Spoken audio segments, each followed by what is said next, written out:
할렐루야. 잘 오셨습니다. 오늘도 하나님의 은혜와 사랑이 가득 채워지는 믿음의 날이 될 줄로 믿습니다. 우리 좌우 앞에 계신 분들과 이렇게 인사할까요? 오늘도 잘 오셨습니다. 또 이렇게 고백하겠습니다. 날씨만큼 하나님과 뜨거운 사랑하세요. 날씨만큼 하나님과 뜨거운 사랑. 하나님과 사랑이 아마 후끈후끈 하실 겁니다. 예, 오늘은 사무엘상 16장 1절에서 13절까지의 본문을 근거로 왜 그 사람이어야 합니까? 라는 제목으로 함께 은혜를 나누고자 합니다. 말씀 제목 한번 따라해 보실까요? 왜 그 사람이어야 합니까? 네, 우리가 지난주에는 이 정도면 충분한 것 아닌가요? 라는 제목으로 함께 말씀 나눴었죠. 사울 왕이 하나님의 말씀에 불순종, 정확하게 이야기하기로는 부분적인 순종을 하였지만 또 사울 나름의 어떠한 이유를 가지고 어떠한 부분들은 순종을 하고 어떠한 부분들은 하나님의 말씀에 따르지 않는 모습은 있었지만 결론적으로는 하나님께 불순종한 모습을 가지고 있었습니다. 이유는 명확했죠. 합리적으로 그 모든 것들을 바라봤을 때에 하나님께 온전한 순종을 하는 것보다는 부분적으로 순종을 하고 부분적으로는 또 합리적으로 따르는 것이 자신의 인생에 더욱더 좋은 것이다 라고 여겨졌기 때문에 그러한 행동을 했었습니다.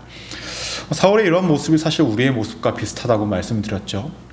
이 정도면 내 신앙생활 충분한 것 아닌가, 나 정도면 잘하고 있는 것 아닌가, 우리는 그러한 생각을 가지면서 신앙의 여정을 걷곤 합니다. 어느 정도 신앙생활, 어느 정도의 순종의 삶을 살아가고 어느 정도는 남들과 비교를 하며 신앙생활 잘하고 있다고 자신을 스스로로 위안을 하는 신앙생활에는 하나님이 함께 하시지를 않습니다. 사울이 사무엘에게 제사를 드려달라고 얘기를 했을 때에도 그 가운데서는 하나님께서 함께 하지 않으셨어요.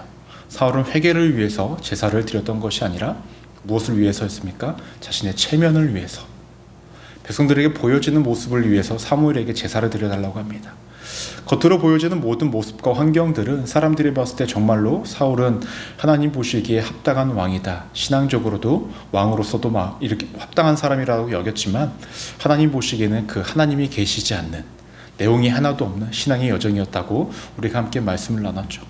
결국 사무엘이란 사람이 사울이 죽이려고 했던 아가각을 죽였고 결국 이 두 사람은 헤어지게 되고 다시금 만나게 되지 못하는 것이 지난주에 우리가 함께 나눴던 말씀이었습니다.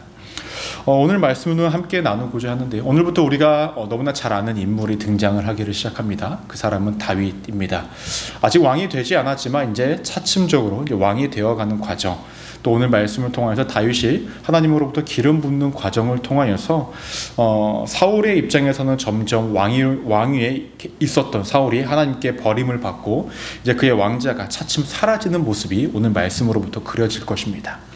오늘 말씀을 보면은 이러한 생각이 들더라고요. 많은 사람들이 다윗을 바라보면서 많고 많은 사람들 중에 왜 하나님께서는 다윗을 선택하셨냐라는 거예요. 그렇죠? 성경을 읽어서 아시겠지만 그 다윗의 아버지인 이새에게는 여러 아들이 있었어요.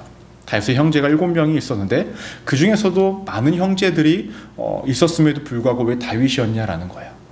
더 나아가서 유다 지파 안에서도 많은 사람들이 있는데 왜 이새의 아들이어야만 했냐라는 것입니다.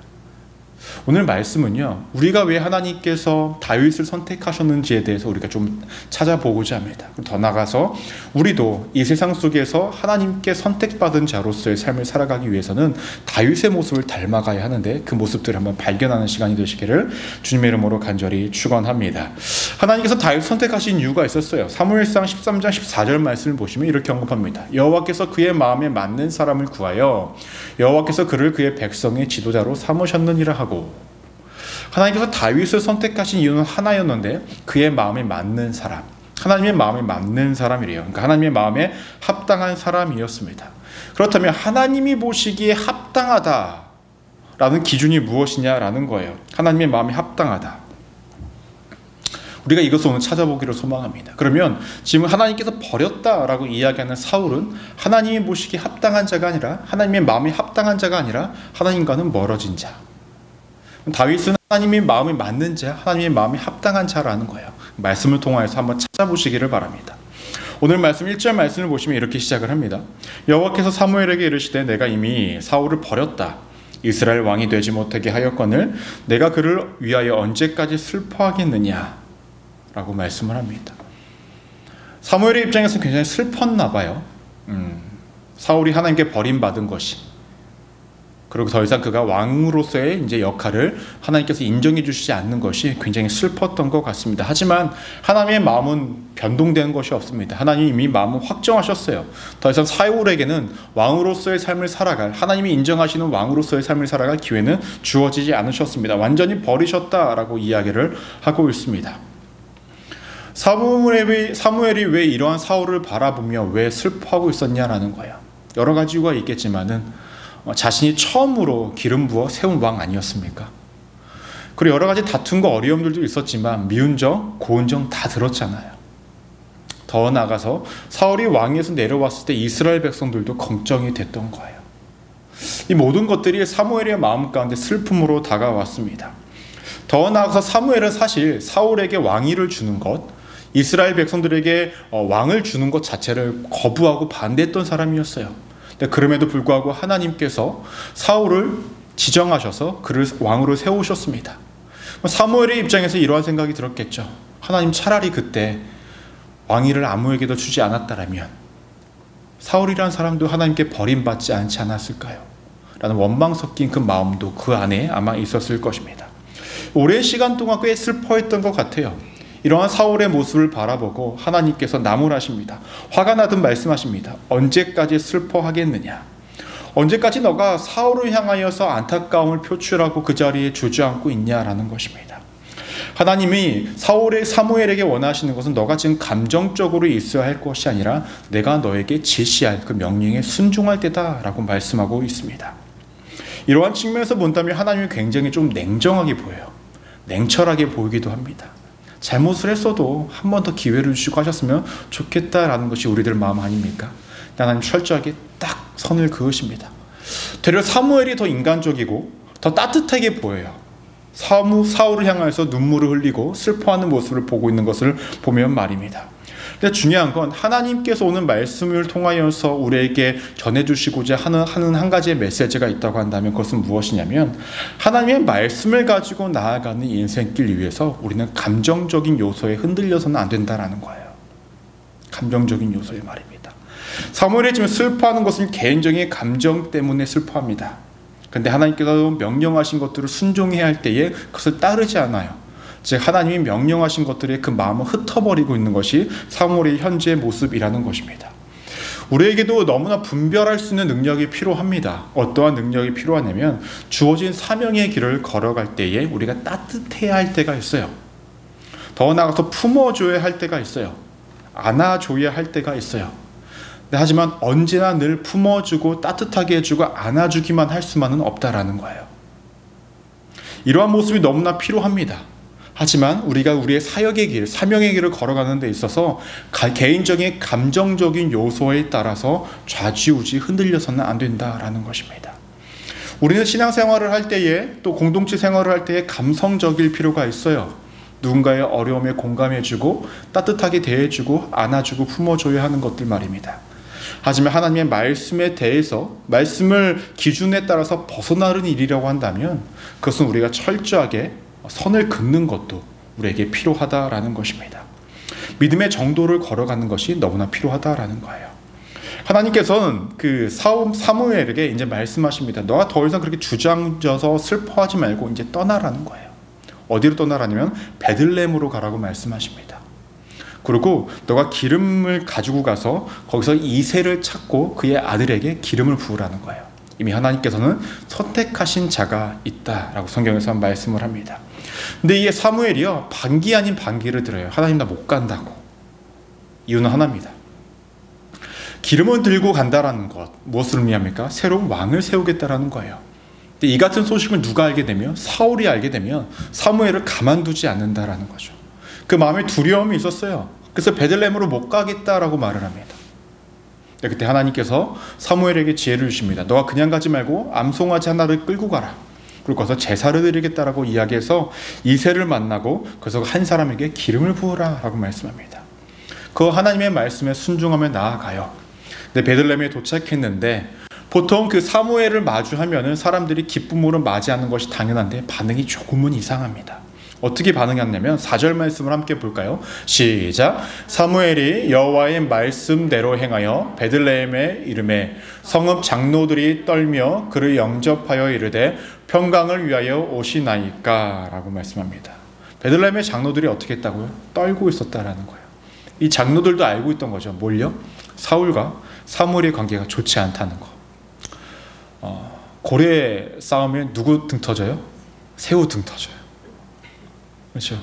사무엘과 사울의 이러한 어떤 관계가 좋지 않은 것을 통하여서 사무엘이 이 베들레헴에 왔다라는 소리를 들으면 사울이 가만히 있을까요? 왜 갔는지, 이유가 뭔지, 목적이 뭔지, 어떻게 사무엘을 대해줬는지 모든 것들을 다 파악할 거지 않습니까? 잘못하면은 발에 불 떨어지는 거잖아요. 그러니까 그의 마음이 어떻게 해요? 떨 수밖에 없었습니다. 그러니 뭐라고 이야기합니까? 평강을 위하여 오시나이까? 라고 물어요. 이때 사무엘이 뭐라고 대답을 하냐면 평강을 위함이다. 나는 내가 여기 온 것은 제사를 드리러 온 것이니 다른 오해하지 말라라고 말씀합니다. 근데 저 말이 정말로요, 실제로 현실이 됩니다.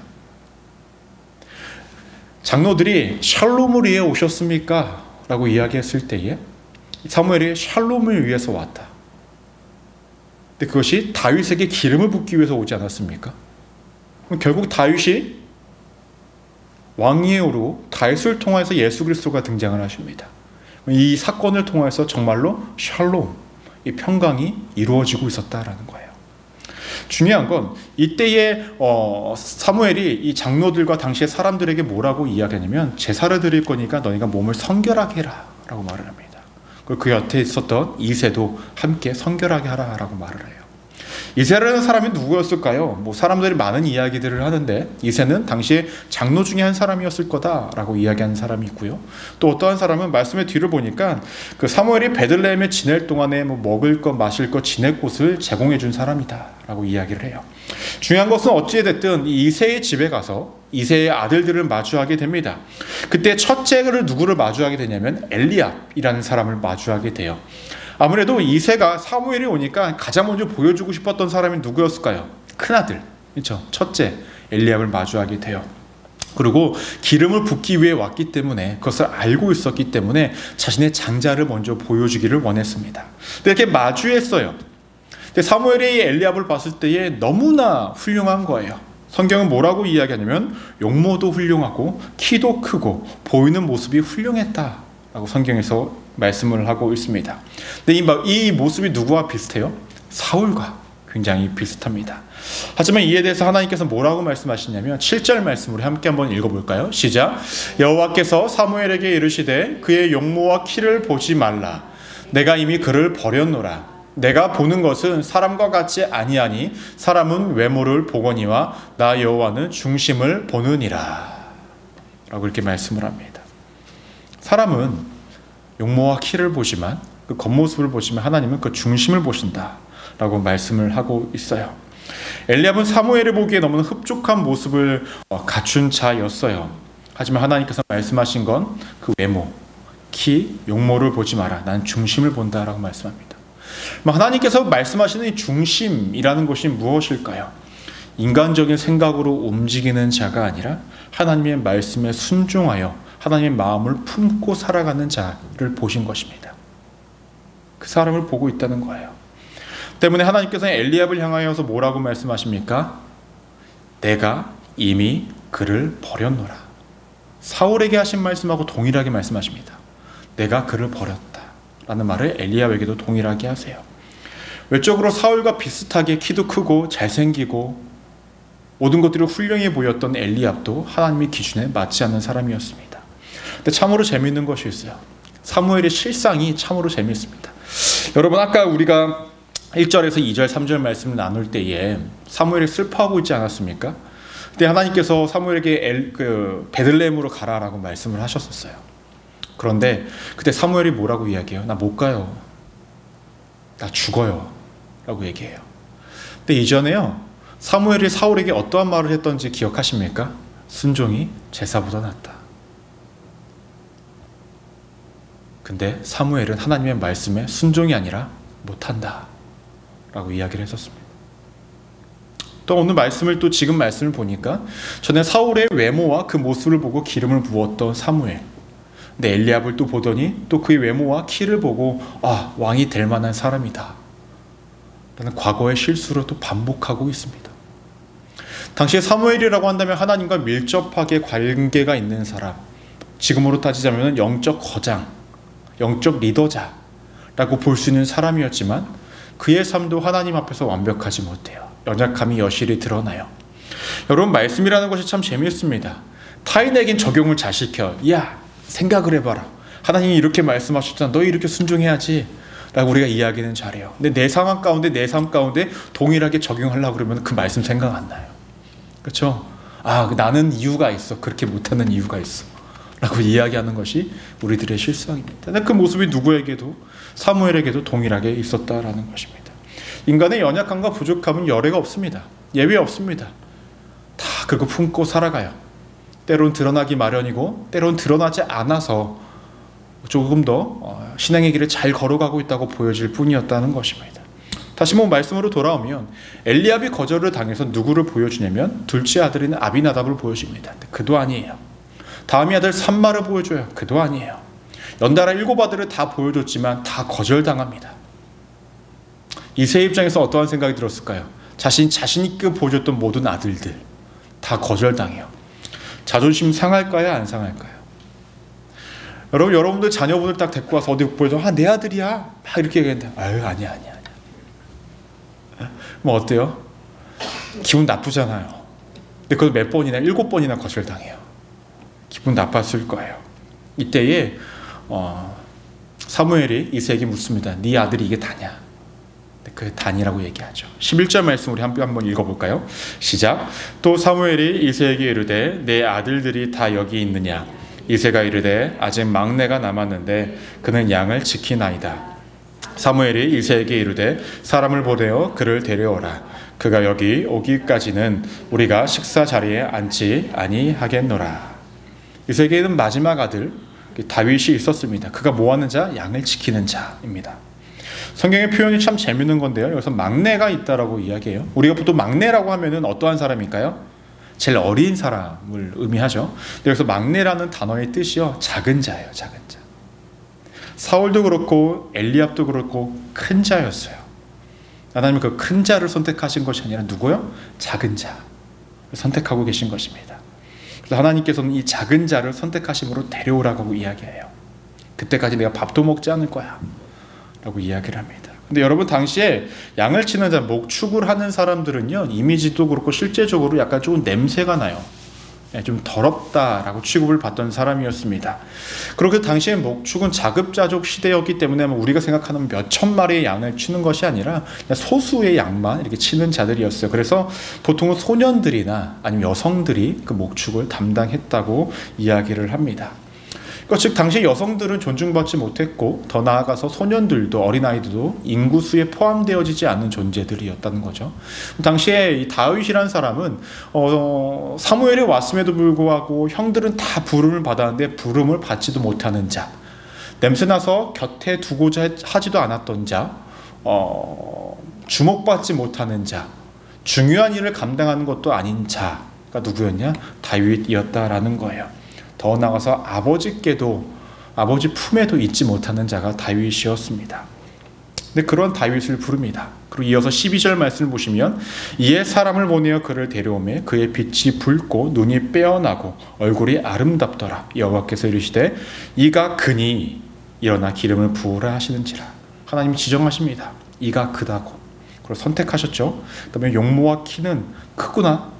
뛰어났던 것은 아니지만 아무튼 그다라고 말씀하십니다. 근데 하나님께서 분명히 키와 용모는 중요하지 않다라고 말씀을 하셨는데 12절 말씀을 보니까 얼굴에 관한 것이 3개가 나와요.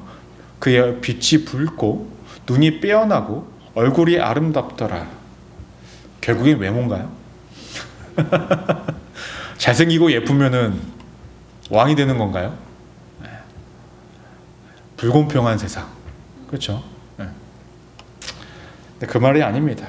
보니까 12절의 말씀에서 언급되어져 있는 그의 빛이 붉고 눈이 빼어나고 얼굴에 아름답다라고 표현하는 것들은 무엇을 의미하냐면 우리가 누군가의 얼굴을 봤는데 굉장히 예쁘고 굉장히 잘생긴 것은 아닌데 후광이 있는 사람이 있어요.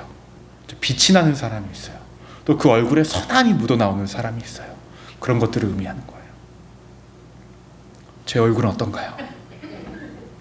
아무런 대답도 안 하시고 웃기만 하면 제가 뭐가 되나요? 그러니까 이 얼굴이 아름답다라는 것은 다윗의 얼굴에 하나님이 보시기에 흡족한 선함이, 그 내면에서 드러나는 선함이 그의 안에 있었다라고 말씀을 합니다. 이에 사무엘은 다윗에게 준비한 기름을 붓습니다. 근데 그 부었던 기름이 병이 좀 달라요. 일반 기름병이 아니라 뿔병이라고 이야기를 합니다. 이 뿔이라는 것은 하나님의 권능을 의미해요. 하나님께서 기름을 부으셨는데 사무엘을 통하여서 하나님의 권능을 부으셨다라는 것입니다. 그리고 13절에서 이렇게 말씀합니다. 사무엘이 기름 뿔병을 가져다가 그의 형제 중에서 그에게 부었더니 이날 이후로 다윗이 여호와의 영에게 크게 감동되니라. 사무엘이 떠나 라마로 가니라 라고 말씀합니다. 기름을 붓고 난 다음에 어떻게 됩니까? 하나님의 영에게 감동되었다. 여호와의 영에게 크게 감동되었다. 사실 기름을 부은 다음에 사울에게도 하나님의 영이 임한 것은 맞아요. 하지만 사울과 다윗의 차이점이 무엇이냐면 사울에게는 일시적이고 잠정적인 하나님의 기름 부음이었어요. 하나님의 영이 임하 있다라는 거예요. 그런데 오늘 이 13절 말씀을 보시면 이날 이후로 지속적으로 이루어졌다라는 거. 이날 이후로 지속적으로 다윗에게 하나님의 영이 임했다. 성경에서 말씀합니다. 그리고 사무엘은 기름을 붓고 다시 라마로 돌아갑니다. 여러분 여기까지 말씀해서요, 하나님께서 다윗을 선택하신 이유를 찾으셨나요? 찾으셨어요? 얼굴 때문이에요? 뭐 때문입니까? 양을 지키는 자여서 하나님께서 양받기 위해서 다윗을 선택하셨나요? 아니죠. 그래서 우리 두 가지를 발견했습니다. 이것을 나누기를 소망하는데요, 첫 번째는 무엇이냐면 하나님을 위한 삶을 살아가는 자였기 때문에 그래요.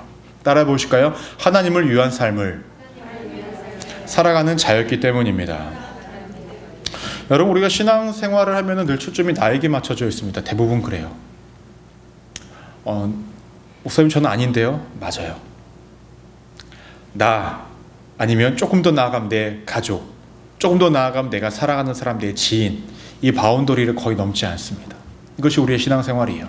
때문에 우리의 기도의 모든 대부분의 기도 제목들도 나, 내 가족, 그다음에 내 주변 사람들, 이 범위를 더 넘어가지를 못해요. 거의 그 모든 범위 내에 초점이 누굽니까? 나가 포함되어져 있죠. 사실 사울도 그랬습니다. 전쟁을 한 이후에 무엇을 세웠죠? 기념비를 세워요. 누구를 위하여? 나를 위하여.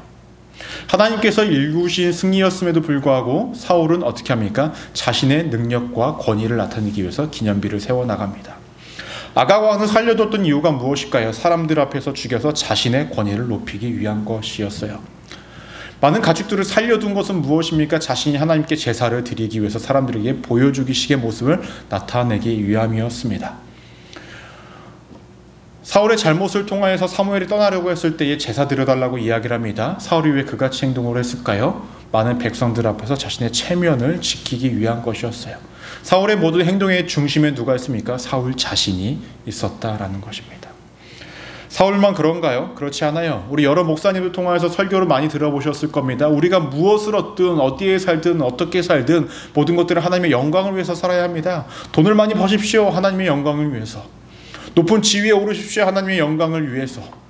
더 큰 집에 사십시오. 하나님의 영광을 위해서. 이렇게 온갖 말들을 합니다. 그런데 우리가 그 모든 것들을 얻게 된 이후에 하나님의 영광은 사라지고 나의 만족과 유익만 남게 되는 것이 일반적입니다. 물론 우리 입술로 고백을 해요. 하나님의 영광을 위한 것이다. 하지만 실제적으로 우리의 삶의 모습들을 되돌아보면 하나님은 배제되어져 있고 나의 삶에만 초점을 맞출 때가 대부분 있다는 것이죠. 근데 다윗의 모습은 조금 달랐습니다. 1절 말씀을 보니까 하나님께서 한 왕을 선택하셨는데 누구를 위하여 선택하셨다고 이야기하면 나를 위하여요. 근데 우리가 보고 있는 이 한글 성경에는 언급되어져 있지 않아요. 1절을 보시면 나를 위하여 한 사람을 선택했다라고 성경에서는 이야기합니다. 즉 다윗을 선택하신 것은 하나님을 위해서 세우신 자예요. 하나님을 위해서 세우신 자라고 이야기하는 것은 다윗은 하나님을 위하여서 사는 자라는 거예요. 이해가 되시죠? 때문에 하나님께서 다윗을 선택하신 것, 하나님이 꼭 다윗이어야 했다라고 말씀하신 이유는 그는 자신을 위해서 살아가는 자가 아니라 하나님의 영광을 위해서 살아가는 자였기 때문에 하나님께서 다윗을 선택하셨다라는 거예요. 이것이 다윗이 선택받은 이유였다라는 것입니다. 우리는 늘 조건부로 하나님께 나아가고자 원했지만 다윗은 하나님께 어떠한 조건도 따지지 않고 그냥 하나님의 영광을 위해서 살아가는 자였다라는 것입니다. 하나님이 이것을 보셨어요. 현재 다윗의 모습은 어떻습니까? 냄새도 나고요, 사람들이 주목하는 사람도 아니고요, 기피하는 삶을 살기도 하고요, 아버지에게도 별로 중요하게 여겨지지 않는 그런 다윗의 모습이었지만 자신의 삶이 조금은 다른 사람과 비교해서 조금 낮은 자의 모습으로 살아갔을지는 모르겠지만 하나님이 보시기에 그는 하나님을 위해서 살아가는 자였다라는 거예요. 그 이유 하나로 하나님께서는 다윗을 선택하셨다라고 성경에서 이야기를 하고 있습니다. 우리는 우리의 인생을 드러내기 위해서 내가 좀 더 괜찮은 사람으로 살아가기 위해서 나의 노력과 어떠한 것들을 준비하고 많은 것들을 해야 한다라고 여기지만 성경에서 뭐라고 이야기합니까? 하나님의 영광을 위해서 살아가는 자는 하나님이 들어쓰심을 명확하게 보여주고 있습니다. 여러분 자녀분들에게 명확하게 언급하십시오. 야, 너 뭐하냐? 돈 많이 벌라고 생각하지 말고 하나님의 영광 위해서 살아라. 더 높은 자리에 가려고 하지 말고 하나님의 영광을 위해서 살아라. 그러다 보면 하나님께서 너를 높여 쓰실 것이다 라고 말씀하십시오. 그것이 우리의 삶이 되어줘야, 여러분들의 자녀들의 삶이 되어줘야 하지 않겠습니까? 별로 관심이 없어요. 이미 너무 충분하게 잘 돼서 더 바랄 것이 없으십니까? 반드시 그래야 합니다. 나의 만족과 유익을 찾아 나에게 초점을 맞춰 살아가는 인생이 아니라 하나님을 위한, 하나님의 영광을 위한 삶을 살아가다 보니 하나님께 선택받고 하나님께 쓰임받는 인생이 된다는 것입니다.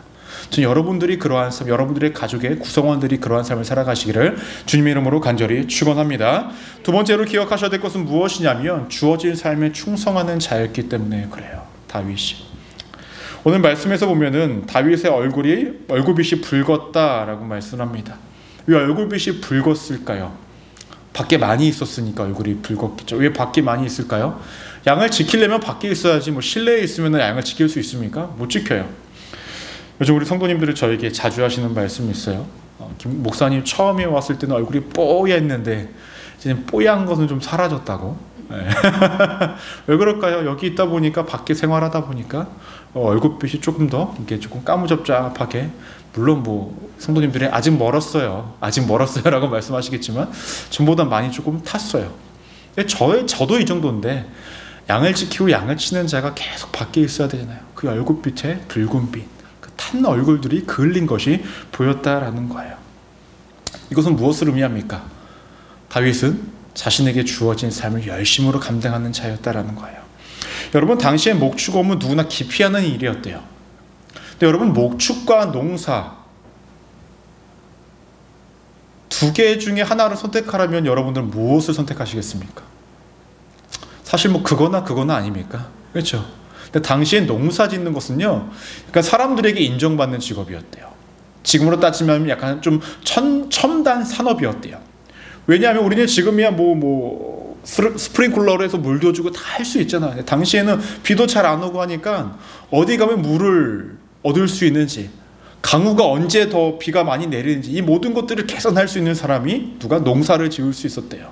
그래서 이 농사 짓는 것은 사람들이 조금 더 인정해주는 삶이었고, 이 목축은 그냥 데리고 다니면서 그냥 먹이기만 하니까 똥 치우고 뭐하고 하다 냄새만 나고 인정받지 못하는 직업이었다라고 합니다. 그런데 여러분 잘 보십시오.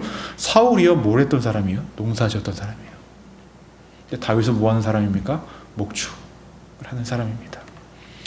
근데 다윗이 양을 치고 있을 때에 그가 얼마나 열심히 했는지 사무엘상 17장 34절에서 35절 말씀을 보면 알 수 있습니다. 우리 함께 한번 읽어볼까요? 시작. 다윗이 사울에게 말하되 주의 종이 아버지의 양을 지킬 때에 사자나 곰이 와서 양떼에게 새끼를 물어가면 내가 따라가서 그것을 치고 그 입에서 새끼를 건져내었고, 그것이 일어나 나를 해하고자 하면 내가 그 수염을 잡고 그것을 쳐 죽였나이다.